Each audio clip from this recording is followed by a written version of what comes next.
¿Quién te da? Ya puedes empezar. Bueno, buenas tardes. Vamos a dar comienzo al último punto que trata sobre la formación de reguladores y supervisores en el mercado de seguros. Es un organismo internacional formado por la IAIS y nosotros vamos a tratar de darles un pantallazo sobre el tema en esta mesa. El doctor Melinsky forma parte del grupo internacional y tanto el doctor Melinsky como yo formamos parte dentro del Consejo Profesional de Ciencias Económicas de la Comisión de Seguros, Reaseguros, ART, que nos reunimos el tercer jueves de cada mes a las 18:30, 19 horas en el Consejo. Desde ya quedan todos invitados si quieren participar. Les repito, es el tercer jueves de cada mes. Bien. Empezamos. ¿Empezamos? Bueno, buenas tardes. Un gusto estar aquí en esta sede con la presencia de ustedes.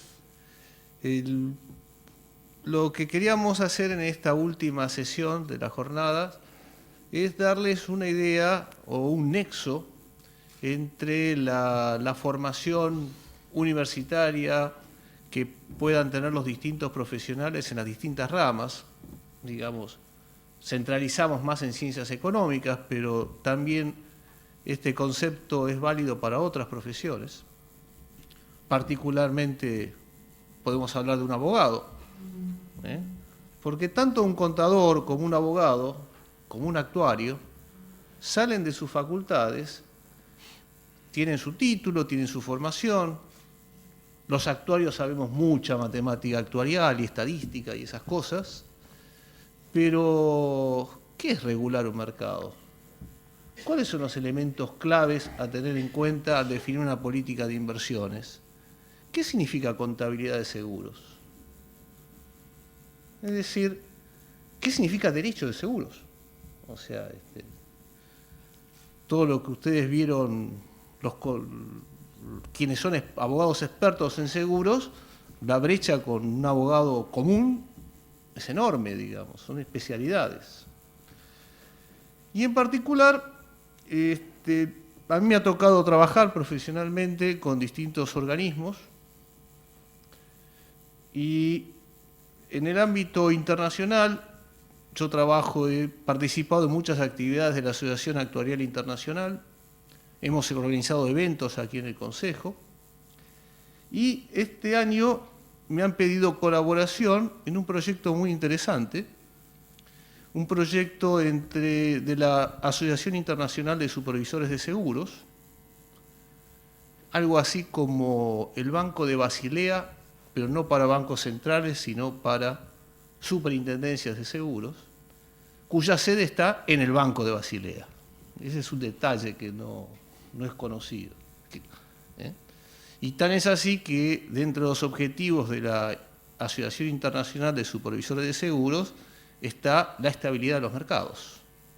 Es decir, los mismos conceptos de estabilidad de los mercados que se oye hablar cuando se habla de Basilea II, Basilea III. Bueno, la contraparte está en la órbita de la Asociación Internacional de Supervisores de Seguros y están, digamos, la puerta de al lado, digamos. Entonces, me han pedido coordinar un proyecto donde los líderes de ese proyecto son la Asociación Internacional de Supervisores y el Banco Mundial. O sea, el Banco Mundial está dando apoyo a los supervisores y el proyecto pide el apoyo a la Asociación Actuarial Internacional en tema de capacitación. Y me pareció, cuando me pidieron ofrecer una charla para estas jornadas, me pareció importante traer algo que está de actualidad en el mundo y que justamente la aplicación local es ese nexo entre el profesional que sale de la universidad en general y el mercado de seguros. Porque los elementos, lo que ha desarrollado la Asociación Internacional de Supervisores de Seguros con apoyo del Banco Mundial, no son solamente normativas o directrices, es todo un programa de formación. Ese programa de formación está basado en principios de la actividad aseguradora, está basado en guías de estudio, está basado en papeles o documentos de discusión, más que discusiones de tratamiento público, en directrices, y está basado en lo que se dice en inglés un core syllabus, es decir, un programa de formación. Y eso es totalmente accesible para cualquiera, es simplemente entrar a la página web de la IAIS y uno va a encontrar, como ya he dicho en otras oportunidades, el manual de seguros más completo del mundo, digamos, donde se atienden los aspectos claves a entender en cada área. Esto es importante decir que la Asociación Argentina de Compañías de Seguros, que también es organizador de estas jornadas, ha hecho un gran esfuerzo en el tema, dado que en la Escuela de Capacitación Aseguradora, desde hace varios años, hemos dado cursos relacionados con estos principios y con temas de solvencia.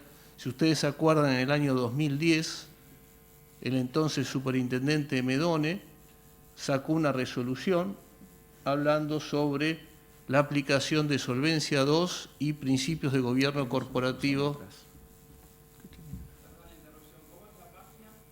Ahora la mostramos, esta IAISweb. Está en las diapositivas, está todo. Y en el año 2010 salió esa resolución, no me acuerdo el número, pero introdujo al mercado argentino en forma oficial, no como novedad para el mercado, pero en forma oficial, desde el punto de vista de la superintendencia, los conceptos de gobierno corporativo de la OECD y Solvencia II. ¿Y dónde está la base de todo eso? La base de todo eso está en los principios básicos del seguro de la IAIS.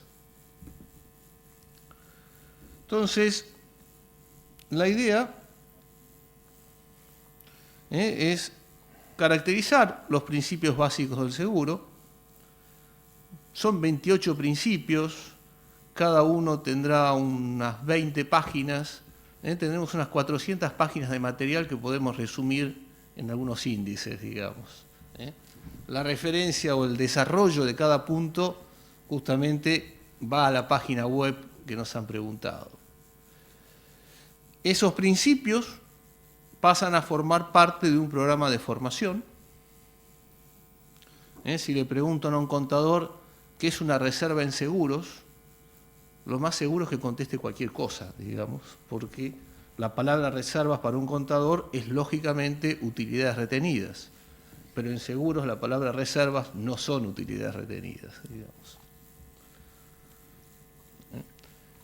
¿Y en qué se caracteriza y en qué etapa estamos en este proyecto del Banco Mundial y de la IAIS, donde la Asociación Internacional de Actuarios está brindando su apoyo académico y profesional, digamos? Entonces, veamos la visión general de los principios. La idea central de la IAIS es promover la estabilidad económica, establecer estándares globales o normas globales en materia de seguros y que esas normas sean comunes para los distintos regímenes. Es decir, no solamente normativa en ámbito global o internacional, sino que dentro de entre jurisdicciones no haya mayor posibilidad de hacer famosos arbitrajes de jurisdicción. Este es un tema con las distintas crisis económicas. El Grupo de los 20 habla de la estabilidad de los mercados y así como suceden todas las cosas de Basilea II, a la oficina de al lado, a la Asociación Internacional de Supervisores de Seguros, les encargaron el mismo tema. Porque además a diferencia de Argentina, en muchos países, en G20, cuando se habla de mercados financieros, no son solamente bancos y mercados de capitales. El seguro es una operación financiera y es un mercado financiero. Entonces, los razonamientos de política económica, política monetaria, abarcan al seguro como una actividad financiera más. Y entonces, la recomendación es, toda regulación sobre seguros hay que evaluar en qué manera impacta en el mercado en su conjunto. En definitiva, lo que se está pidiendo es una coordinación entre superintendencias de las distintas áreas. Entonces, nosotros hablamos de riesgos y supervisión. Hoy en día todo el concepto de riesgos y supervisión está contenido en 3 componentes: los principios básicos del seguro, las directrices sobre gobernanza aseguradora de la OSD. Cuando hablan de gobierno corporativo, digamos, bueno, es gobernanza en materia de seguros. La OSD tiene normas sobre gobierno corporativo en general, pero tiene normas específicas sobre seguros, y está sacando normas específicas, por ejemplo, en planes de pensiones privados. Y por otro lado, todo el mundo habla de Solvencia II como si fuese un estándar internacional. Solvencia II es un proyecto de la Unión Europea, obviamente con fuertes lazos con Basilea. Basilea, llámese Asociación Internacional de Supervisores de Seguros, pero tienen sus orígenes en distintos lados, son parecidos, son primos hermanos. Basilea II no es normativa global internacional, Solvencia II no es un proyecto necesariamente de normativa internacional, sino que los distintos supervisores de seguros, emulando el comportamiento de los bancos centrales, están llevando los conceptos de Basilea II al mercado de seguros. Pero no es una iniciativa para los mercados de seguros en forma global, es europeo el proyecto.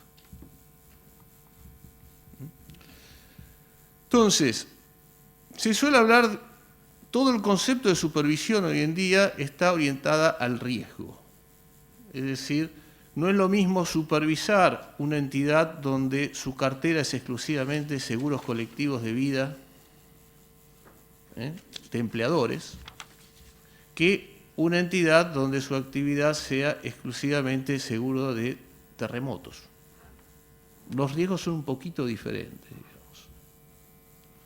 Entonces, y no es lo mismo evaluar una entidad con una estructura administrativa que funcione como un relojito o una entidad que tenga algunos desórdenes administrativos. Es decir, hay que evaluar los riesgos tradicionalmente clasificados como riesgos operacionales, riesgos de crédito, riesgos de mercado. Es decir, no hay que mirar una sola partida del balance.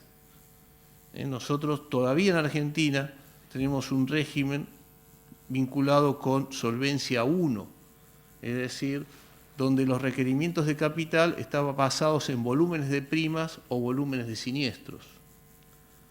Ahora, no es lo mismo primas de seguros colectivos de vida que primas de seguros de terremoto.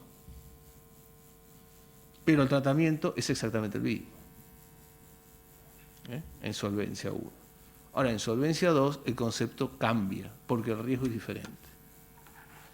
Y además, no es lo mismo que el asegurador tenga una cartera de inversiones en plazos fijos o que el asegurador tenga una cartera de bonos a 30 años.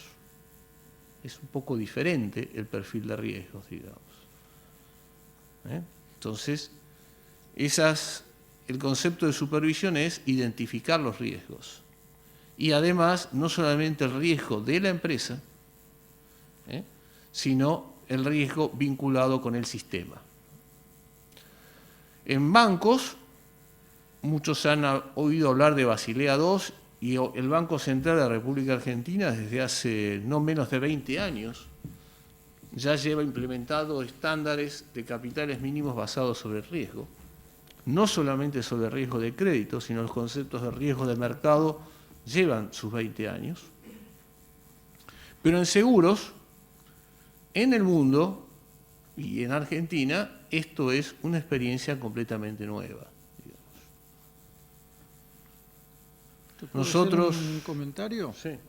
Algo que yo he visto por el tema seguros. Nosotros, los que trabajamos en seguros, llamamos riesgo a la cobertura que toman las compañías de seguros de otras empresas o de personas. Cabe hacer la aclaración con lo que está hablando el doctor Melinsky, que una cosa es riesgo y otra cosa es riesgo-cobertura de lo que nosotros hablamos en seguros. Son dos cosas totalmente distintas. Por eso él está hablando de riesgo de mercado, riesgo operacional, riesgo que puede tener cualquier empresa, pero no una cobertura. Hay que disociar perfectamente, si bien la palabra es la misma, riesgo, en lo que los veníamos usando en seguros, sinónimo de cobertura, a lo que el gobierno corporativo llama, y las normas de COSO 2 para auditores llaman a riesgo en la parte operacional de cada empresa, distinto sea el mercado en la que opere. Perdón por la interrupción, quería comentar esto, que por ahí a veces uno se queda como caminando en el aire, porque ¿qué tiene que ver el riesgo? No, son dos cosas distintas. Riesgo para seguros, que sería un sinónimo de cobertura, a riesgo empresario, mercado, riesgo de cobranza, todo lo que estamos hablando hoy en este momento. Perdón por la... No, está bien, ayuda. Hay que matizar un poco, si no es muy monótono. Y el sentido, quizá un poco complementándolo, en general las personas miran el concepto de riesgo desde el punto de vista de una póliza, y existe toda una serie de técnicas de tarificar, cotizar una póliza. Esa es una parte del proceso de suscripción, digamos. Ahí hay un riesgo de suscripción. Pero luego, la compañía de seguros tiene una cartera, o tiene carteras, donde los riesgos podrán ser independientes o dependientes, y no es lo mismo. Entonces, la evaluación del conjunto de operaciones o pólizas que ha emitido una compañía de seguros es una práctica o un análisis de riesgo totalmente diferente del riesgo individual. Entonces, justamente lo que tiene que entender el asegurador es cuál es el comportamiento de la cartera y no necesariamente de cada póliza. Entonces, lo que se busca, por un lado, es una convergencia global en prácticas de supervisión, y en ese sentido, la base del material de supervisión son los principios básicos, luego se tienen recomendaciones o directrices, y a partir de eso, cada institución va a tratar de sacar, cada superintendencia va a emitir sus normas. La idea es que las normas específicas de cada región, obviamente no sean copia textual de lo que se recomienda, o sea, se adapte a cada región, pero ese proceso de adaptación no debería permitir temas de arbitraje de jurisdicción. Entonces, por otro lado, uno tiene que relacionar los distintos actores en juego, y cuando se habla de gobierno corporativo, hay que hablar de gobierno corporativo de entidades aseguradoras, que es parecido, pero no igual a otras entidades. Porque la diferencia básica entre las actividades económicas en general y el seguro es que en las actividades económicas en general la contraprestación es directa. Uno entrega dinero, le dan una botella de agua. Uno hace un depósito, le devuelven el capital. Pero en seguros, uno paga una prima y ojalá que no le devuelvan el siniestro, digamos. Salvo una renta vitalicia, por supuesto, ahí que me devuelvan todo, digamos, y mucho más. Pero la percepción del negocio no es de contraprestación directa. Entonces, una entidad aseguradora es una entidad que compensa riesgos. Y entonces, la estructura orgánica de una entidad aseguradora tiene que tener funciones muy específicas, muy definidas. Entonces, cuando uno compara las normas de gobierno corporativo que tienen que ver con empresas, con las normas relacionadas con compañías de seguros, va a ver que hay perfiles diferentes, digamos. O sea, el auditor externo contable es muy importante, no cabe ninguna duda. pero la función del actuario es fundamental. Y la función del actuario y la función de gestión de riesgos, que no necesariamente debe ser la misma que el actuario. Son dos funciones. Que un actuario tenga mucha capacidad para ejercer esa función, sí, perfecto, pero es una especialidad. Y quizás no debería ser el mismo actuario en una y otra posición. Entonces, esos elementos de práctica de gobierno, fíjense en lo que está diciendo la gráfica, prácticas de gobierno y de gestión de riesgos.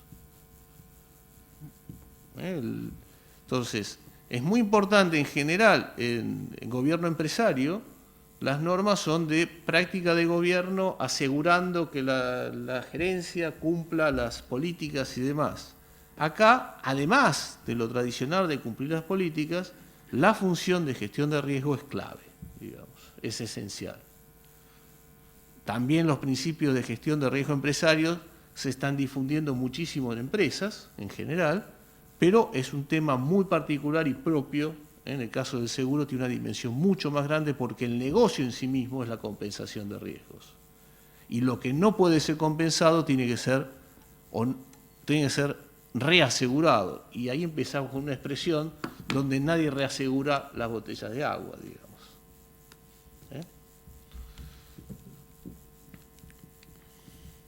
Entonces, el concepto es conceptos de prudencia, cultura de riesgos, compensación de riesgos consistentes con el riesgo, mejor dicho, acuerdos de compensación. Esto es una expresión idiomática, compensation en inglés no significa necesariamente compensación, sino política de remuneraciones que sea acorde con el nivel de riesgos. Es decir, yo puedo hacer que una empresa gane mucha plata no contratando seguros durante el año. Entonces, si no hubo siniestros, mi gestión fue exitosa. Gané mucha plata porque me ahorré las primas. El único tema es que este gerente no es quien puso el juego de capital, ¿no? Entonces, si lo vamos a remunerar por ganar plata y no por seguir las políticas de gestión de riesgos, no es un acuerdo de compensación muy feliz, digamos. Así que bueno, todo se presentan ciertos criterios donde obviamente nosotros no podemos hacer no tenemos tiempo de hacer un análisis de todo esto, cada cosa de estas es un curso, digamos, pero lo importante es que ustedes sepan cuáles son los elementos que están participando y cómo se relacionan. Cuando se habla de solvencia 2 implica un conjunto de prácticas que tiene que ver con aspectos cualitativos en la gestión de riesgos, con aspectos cuantitativos en la evaluación de los riesgos, que es evaluación de riesgos y consecuentes requerimientos de capital, y lo que se llama, también por traducción literal, disciplina del mercado, es decir, qué información de la compañía tiene que llegar al público, conceptos de transparencia. Y todo esto es lo que se llama en Europa, bajo el ente europeo de seguros y pensiones privadas, el EIOPA, eso es lo que significa, que es solvencia 2. Conjunto de la aplicación de todas estas normas. Ahora, yendo al caso concreto de los principios de la IAIS, estos principios atienden a distintas áreas. La idea es que son principios necesarios para que un sistema de supervisión sea efectivo, es decir, que el supervisor conozca a las compañías y que establezca recaudos para el buen funcionamiento de estas a través del tiempo. Y el buen funcionamiento significa que tengan capacidad de pagar los siniestros en tiempo y forma. Y además, estos principios tienen notas, tienen aclaraciones, o sea, no dice haga esto, haga lo otro, sino que explica qué significa cada cosa. Y además no establecen vías únicas para cada problema, sino que explica cuál es el efecto de las vías alternativas. Y a su vez permite que se fijen criterios, es decir, cuáles son el índice, por así decirlo de una manera, de qué elementos evaluar de cada compañía, donde no haya confusión en qué significa cada elemento, y entonces distintos supervisores o distintas personas, cumpliendo el rol de supervisor o, comillas, inspector, analicen la compañía y lleguen a consecuencias similares, digamos. Siempre hay una percepción personal, pero esto es una estructura, un orden, para que la superintendencia evalúe a las entidades y para que las superintendencias puedan ser evaluadas entre sí. Es decir, a nivel mundial, existe el Banco Mundial, o el Grupo de los 20, a través del Banco Mundial y el Fondo Monetario Internacional, realizan en los distintos países lo que se llama el Financial Assessment FSAP, ¿cómo se llama? Bueno, programa de evaluación de la actividad financiera, digamos, o programa de estabilidad financiera, donde se analiza el comportamiento del área de bancos, del área de seguros, del área de jubilaciones y pensiones, y cada una de esas áreas son evaluadas justamente sobre la base en bancos de solvencia 2, en jubilaciones y pensiones en función de normas de la OIT y de la Asociación Internacional de la Seguridad Social, y en el área de en el área de seguros, se evalúa el funcionamiento de las superintendencias y del marco normativo, porque en definitiva de eso se trata, en función de en qué medida la normativa real y la estructura de la superintendencia está cumpliendo con esos principios. Entonces, cuando nos dicen qué principios hay, bueno, tenemos una lista. Una primera lista es cuáles son los requisitos para una supervisión, para que una supervisión del seguro sea efectiva. ¿Cuáles son las características que debe reunir una compañía de seguros o entidad supervisada? ¿En qué consiste un concepto de supervisión continua o permanente? Es decir, supervisión continua no es mirar el balance a fin de año cuando le toca la auditoría, digamos, la inspección, digamos. Es decir, en qué medida permanentemente yo conozco el funcionamiento de las entidades. Hay un capítulo de requerimientos prudenciales que quizás son los que más me voy a focalizar, digamos. Y hay normas sobre mercados y consumidores. Es decir, no es una novedad la ley de protección de consumidores. O sea, no es una novedad argentina, eso existe en el mundo en muchísimos lados. O sea, la ley de seguros y la ley de contrato de seguros y la ley de entidades aseguradoras son leyes de protección al consumidor. En definitiva, por un lado son extensiones del Código de Comercio, del famoso artículo 8, donde se le da carácter de acto de comercio a un contrato de seguros. Si no, sería un contrato de apuesta y no sería ejecutable judicialmente. Y se establecen pautas sobre contenidos de las pólizas que, como toda la discusión que se tienen, es la nueva ley de protección al consumidor, ¿qué agrega de protección al asegurado en función de las leyes que ya tenemos? Crea algunas instituciones que quizá le dan más agilidad, pero ya existía una ley de protección al consumidor. Entonces, la normativa de los principios básicos del seguro está en qué reglas deben regir en cuanto a mercados y consumidores. Y también algo que está de moda, que se ha agregado en los últimos años en todos lados, que es el tema del lavar ropas y el terrorismo, digamos. Entonces, estos temas hay que atenderlos y son comunes a las distintas áreas de supervisión. O sea, el punto 6 tiene sus características particulares en el seguro, pero es un complemento a los principios del seguro como actividad propiamente dicha. Ahí tienen un detalle, de los distintos componentes, de los distintos principios. Ya les digo, entrando a la página web de la Asociación Internacional de Supervisores de Seguros, pueden bajar un documento de unas 428 páginas, así que si algún día no pueden dormir, tienen solución muy práctica, digamos, muy buenos. Y de paso practican el inglés. No, está en castellano y en inglés. ¿Sí?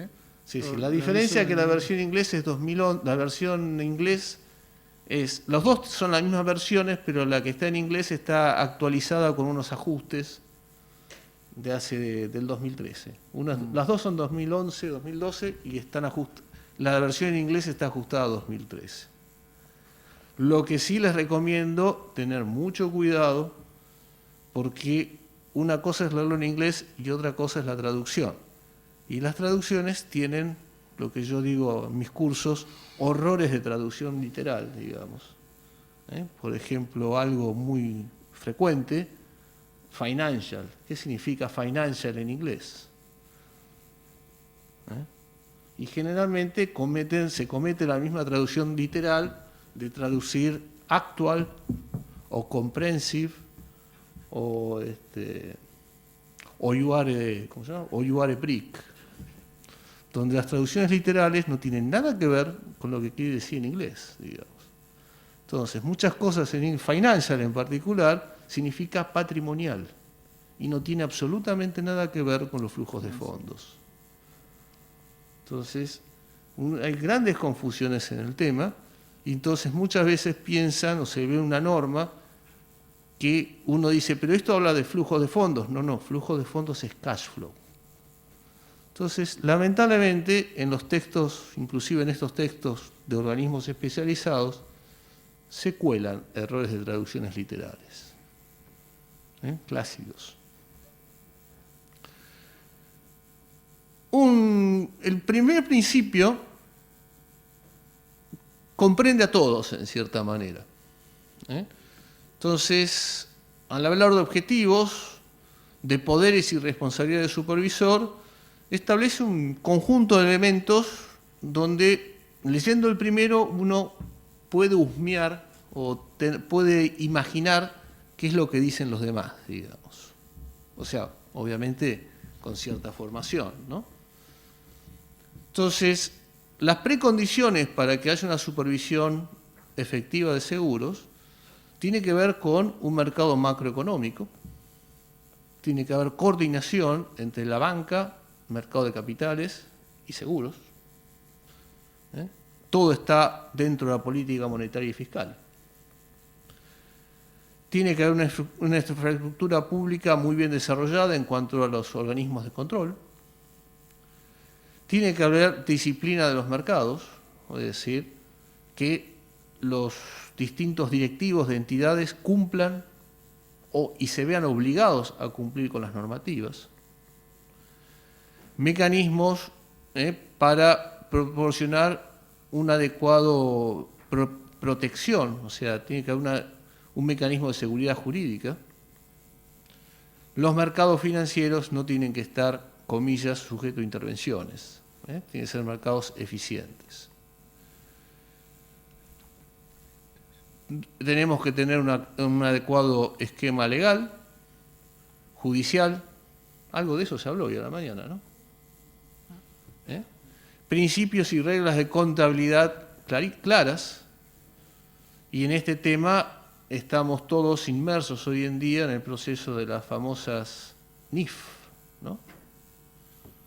Las normas internacionales de información, y ahí tiene la traducción literal, financiera, digamos. En realidad es patrimonial, digamos.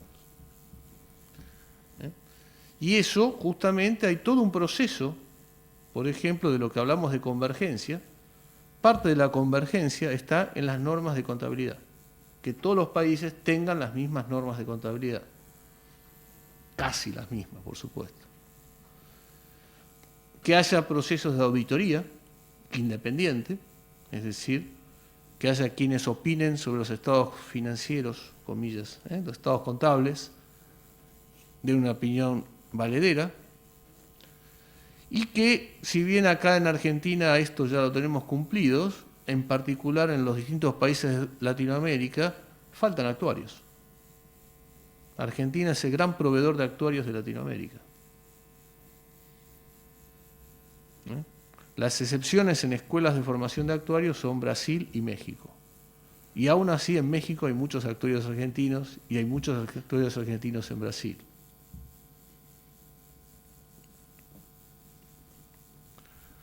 Tienen que haber reglas bien claras que supervisen los distintos sectores financieros y tiene que haber, obviamente, si cuando se habla de sistemas de pagos, bueno, todo lo que tiene que ver con transferencias monetarias. Y un elemento clave para la gestión de los mercados es la disponibilidad de información estadística. Porque muchísimas cosas se controlan mirando los papeles y muchísimas cosas simplemente con comparación respecto a estándares. Y los estándares surgen del comportamiento del mercado, en muchos casos.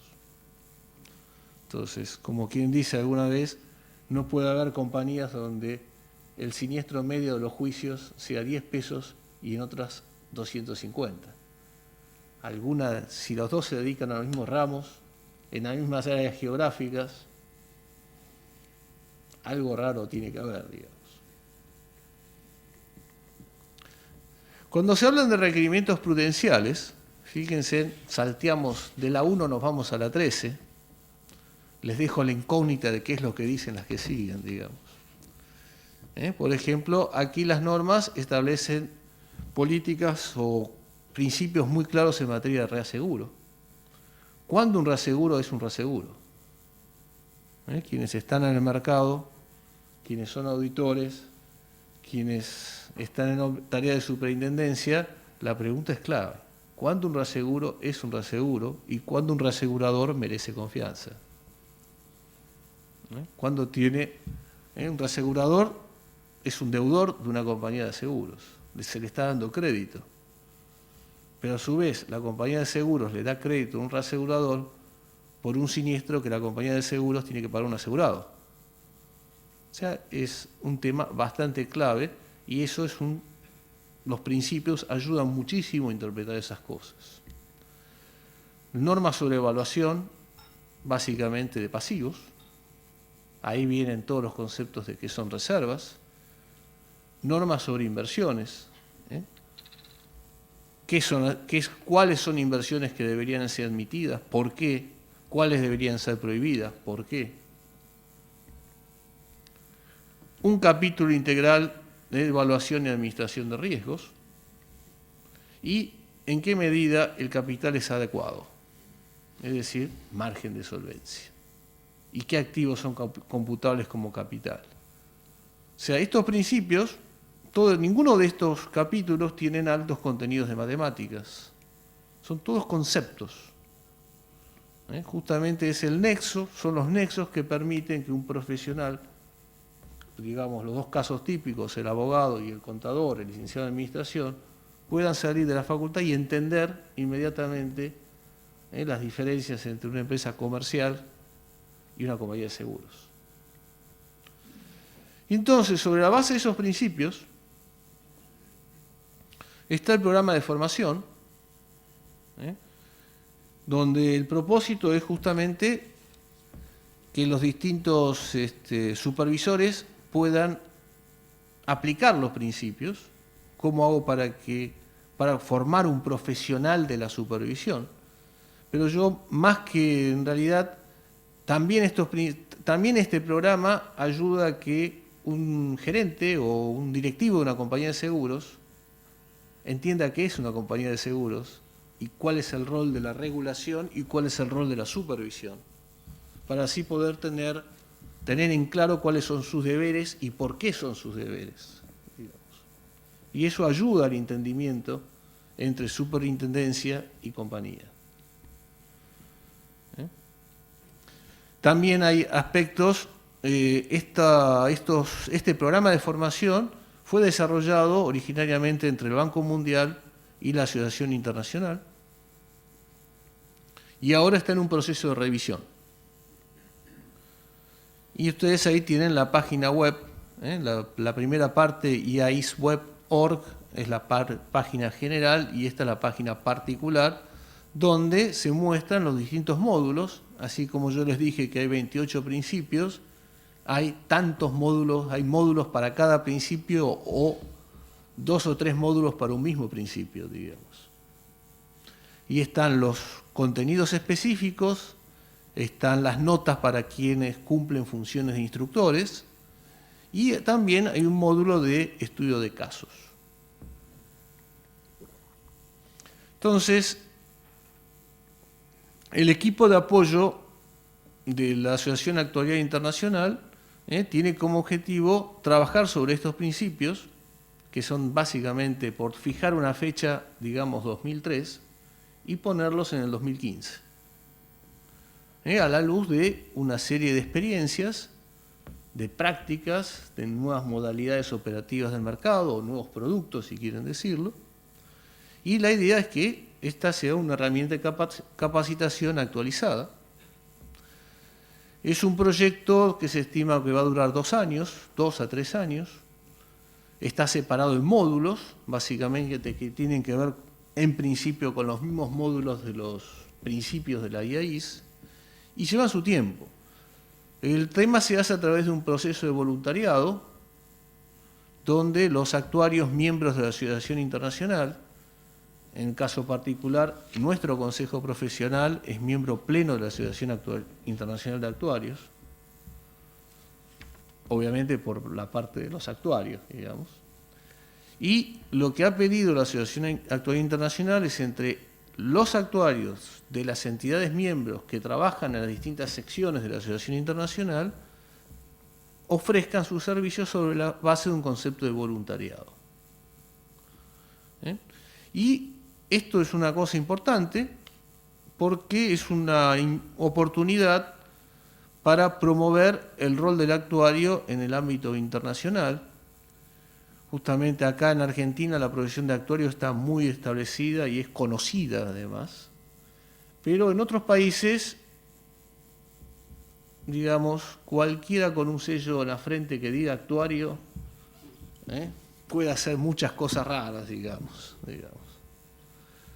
No necesariamente en todos los países la profesión está tan reconocida y muchas veces hay idóneos buenos e idóneos no tan buenos, digamos. Y esos problemas son comunes en el seguro y en la seguridad social. Y entonces es muy importante para la Asociación Actuarial Internacional lograr que en esos distintos países se forme, se cree una profesión de actuario, y una manera de ayudar a eso es que las propias superintendencias de seguros de esos países reciban ese apoyo de los actuarios del mundo. Esa es un poquito como la actividad de voluntariado que uno no solamente realiza en el Consejo, sino en el ámbito internacional. Entonces, la primera fase que nos toca a los actuarios es revisar los módulos relacionados con seguros de vida y seguros generales. Hay módulos que ya existen, se pide que haya una revisión, análisis patrimonial del seguro de vidas, análisis cuantitativos y uso de fuentes de información. Un nuevo módulo, ¿cómo se evalúan los informes actuariales? Eso acá en Argentina, si hay actuarios, un actuario podrá evaluar el informe de otro actuario.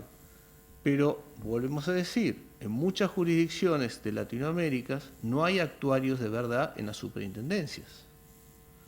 Entonces hay que darles, y América Latina, Centroamérica y países de África y Europa y Asia, digamos. O sea, si bien en los últimos años se ha extendido enormemente la profesión, pero fue gracias a esfuerzos de este tipo.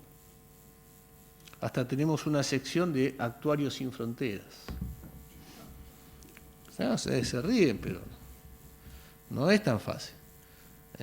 Y cuando uno tiene que discutir ciertos aspectos técnicos con el supuesto técnico actuario jefe de la superintendencia, cuando uno empieza a ver qué clase de actuario es, y vemos que es un matemático que se hace llamar actuario, los temas son bastante complejos, digamos. Muchas veces el tema típico que me ha tocado muchas veces es la estadística.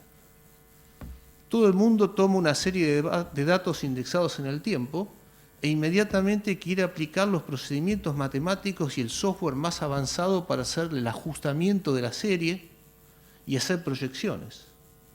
Eso lo aprenden todos en la facultad, ¿no? Ahora, ¿cuál es la diferencia entre el estadístico, el matemático, estadístico y matemático?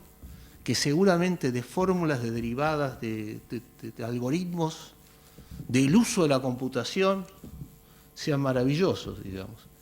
¿Y cuál es la diferencia con el actuario? Que el actuario tiene que ver en qué medida esos datos se proyectan a futuro.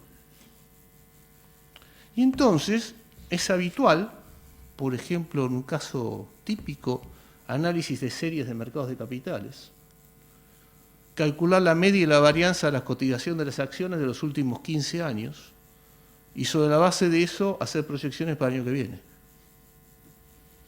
Y cuanto más datos tomen o cuanto más periodos tomen, más estupideces van a estar diciendo. Porque el contexto 2000, 2001, 2008 no tiene nada que ver ni en Argentina ni en el mundo con el contexto 2015 y menos sobre lo que se espera para el 2016. Sin embargo, cuando uno ve estudios hechos por estadísticos, por matemáticos o por profesionales en ciencias económicas distraídos, digamos, en sentido optimista, creen que agregando en un software cada vez cantidad de más datos o más tiempo, obtienen más precisión. Lo que obtienen es mayor imprecisión y menor sentido económico lo que están haciendo. Es decir, hacen excelentes ejercicios de matemática, pero con eso no resolvemos el problema de las operaciones de seguros para el mes que viene. ¿Me explico? Esa es la diferencia. Una cosa es la matemática, la estadística pura, y otra cosa es decir, en qué medida la información que tengo es relevante para el periodo futuro. Y esa es la función específica del actuario. Alguna vez alguien me quiso explicar que en Nicaragua no había problemas con el sistema de seguridad social porque de 100 afiliados históricamente solamente llegaban a jubilarse 20. Y yo le dije, para, ¿y eso de dónde lo sacaste? Y que acá tenemos la estadística de 1960 hasta hoy. Ah, claro, tuviste 3 terremotos, 2 guerras civiles, y vos querés decir que a futuro vas a seguir proyectando las guerras civiles que tuviste. Ah, no, pero la estadística es así. ¿Cuántas guerras civiles querés seguir proyectando? O sea, esas son las cosas, son obvias, pero si uno mira la estadística, como sucesión de números, sin analizar el contenido, es terrible. Y permanentemente me encuentro en la práctica profesional en Latinoamérica con este tipo de planteos.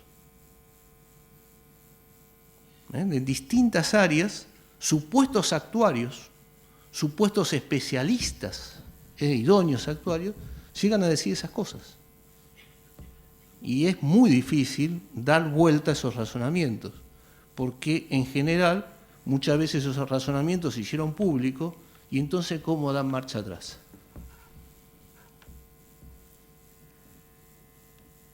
Ya no es solamente una cuestión de la razón, sino de la gestión, de la puesta en práctica de la razón. Ya es un metaproblema, digamos.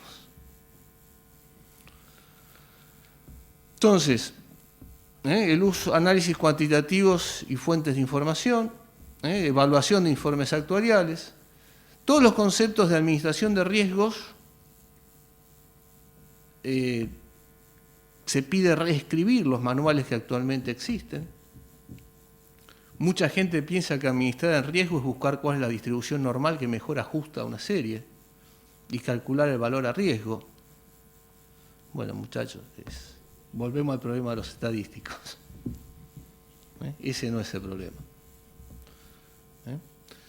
Y justamente el concepto de supervisión basada en riesgos, no hay un trabajo específico sobre eso, sino todos los principios están con esa idea, pero falta un material específico que ayude. Se ha demostrado que a través del tiempo falta algo que coordine todos estos elementos. Y también muchísimas cosas relacionadas con pasivos, con solvencia, con evaluación de la solvencia, han ido cambiando a través del tiempo. Entonces, es necesario reescribir estos elementos. En definitiva, nuestro país tiene en marcha un Plan Nacional Estratégico del Seguro. Distintos miembros de nuestra comisión o de las distintas comisiones del Consejo han participado y se han planteado muchos de estos temas. Se habló mucho de gestión de riesgos, es un tema que se planteó en el seno del plan estratégico. Tenemos un reglamento general de la industria de la actividad aseguradora que en muchos casos es coincidente con los principios. Tenemos una formación en ciencias económicas que debe ser complementada para el caso en que el profesional quiera participar en seguros. Justamente estos principios y ese programa de formación, aunque esté, comillas, desactualizado, digamos, es el paso ordenadamente obligado para que ese profesional pueda actuar en una compañía o sea, obviamente con funciones profesionales o funciones ejecutivas, o en un organismo de supervisión. Es decir, más que tener el reglamento de la actividad aseguradora, el organismo de supervisión tiene que tener en claro cuáles son los principios. Luego, el reglamento, y en función de esas dos cosas, se establece un nexo entre asegurados, o entre supervisados y supervisor, pero sobre la base de principios, no sobre la base de un reglamento. El reglamento es consecuencia de principios y de las necesidades del mercado, o de regulación del mercado. Es muy importante en todo esto normas de actuación profesional. La Asociación de Actuaría Internacional ha sacado normas nuevamente buscando uniformar las prácticas actuariales en el mundo y que los informes de actuarios de distintos países sean comparables entre sí. Nuestro Consejo tuvimos la oportunidad de poner en práctica aquí en este Consejo las directrices sobre práctica profesional en programas de seguridad social y tenemos dos más en estudio, ¿no? Acá no me dejan mentir los chicos de las comisiones, digamos. Así que la formación en gestión y regulación aseguradora justamente requiere de una simbiosis de estos elementos y esperamos que con los elementos que les dimos les hayamos abierto una ventana al mundo y algo que nos ayude a progresar más como país. Muchas gracias.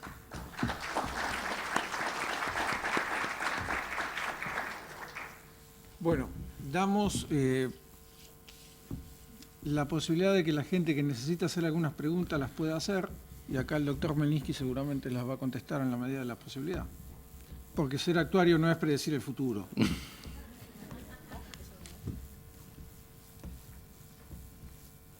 ¿Alguna pregunta?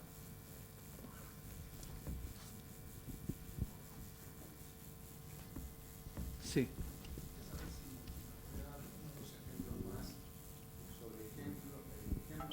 Los límites de la adaptación a cada región. Uno o dos ejemplos le pido sobre las limitaciones de la adaptación a cada región. Entendí lo de Nicaragua, pero por ahí... Pero, ¿en qué sentido? En el sentido de no caer, digamos, en un arbitraje de jurisdicción, como usted lo llamó al... Bueno, existen en las compañías de seguros, o sea, la concepción de qué es una operación de seguros y qué es una operación financiera tiene límites muy finitos, digamos. Es decir, en algunos países las compañías de seguros emiten bonos, porque brindan una milésima de seguro de algo, digamos. Y entonces puede haber arbitraje de jurisdicción sobre compañías que operen en mercado, no pueden operar el mercado financiero en un lado, pero tienen una sucursal en el otro lado que operan como entidades financieras. O sea, las compañías de seguros tienen un objeto único y exclusivo que es seguro. Entonces, esas no deberían estar emitiendo bonos. Pero si habla una subsidiaria en otro lugar donde la jurisdicción les permite emitir bonos, estamos desnaturalizando el concepto de objeto único. En algunas jurisdicciones existen distintos tipos de inversiones admisibles. Y muchas veces, por ejemplo, obras de arte no son. Está bien que una compañía compre e invierta, pero no son capital computable.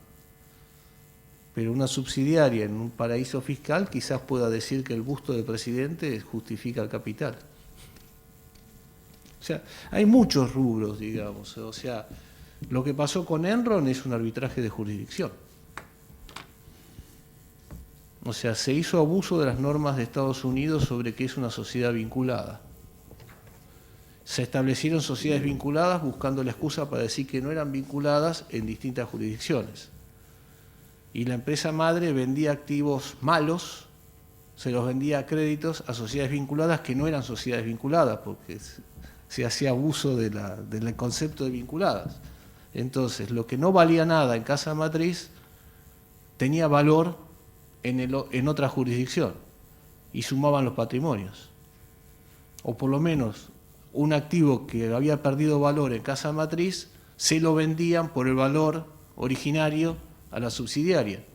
Y entonces yo podía tener una botella de agua podrida, digamos, que perdió valor, pero se la vendí al precio de la botella de agua de buena calidad a la subsidiaria, que no me dio un centavo, sino que tengo un crédito contra la subsidiaria. Entonces la subsidiaria se llevó esto por 100 y registra 100 de activo y 100 de deuda. Y yo registro 100 de crédito contra la subsidiaria. Eso es lo que pasó con Enron. A partir de ahí salió el tema de arbitraje de jurisdicciones y empezó el gran lío de las normas contables uniformes. Hay muchos, o sea...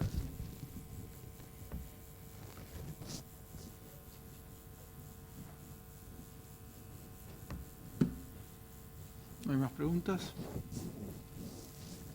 Ya fue un día bastante arduo hoy.